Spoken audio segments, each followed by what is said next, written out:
C'est un sujet que la principauté de Monaco maîtrise parfaitement. La mobilité propre et les énergies renouvelables étaient au cœur d'une conférence organisée par la Fondation Prince Albert II de Monaco à l'université américaine de Dubaï. We know that Monaco is leader in this shift, and we want our students to benefit from this paradigm and see what opportunities we can provide for them in terms of learning or in terms of probably experiences abroad.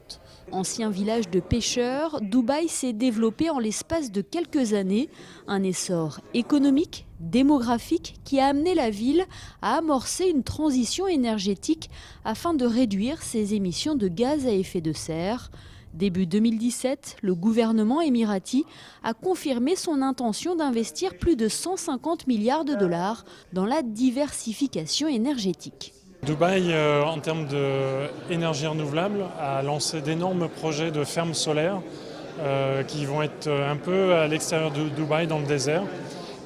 Donc ça a été lancé en plusieurs tranches et c'est en cours d'installation. Et ça va être assez énorme, hein. C'est vraiment un gros projet.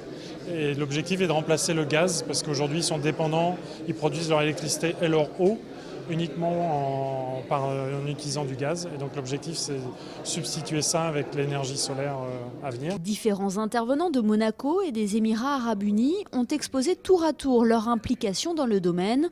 On peut citer par exemple pour la principauté le directeur commercial de la SMEG, Pierre-Franck Petaki, ou Gildo Palanca-Pastor, PDG de Venturi.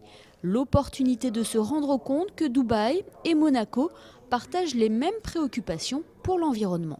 J'étais très impressionné par ce qu'ont dit certains intervenants de Dubaï sur la nécessité absolue de sortir du système d'économie carbonée et pour cela de développer des solutions innovantes qui peuvent être mises en œuvre ici, peut-être encore plus facilement d'ailleurs qu'à Monaco, mais qu'en tout cas qui peuvent être également exemplaires pour d'autres pays et d'autres territoires de plus grande taille que sont les deux territoires qui se réunissaient aujourd'hui.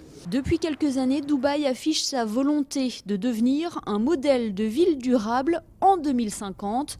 2050, c'est cette date que la principauté vise pour atteindre la neutralité carbone.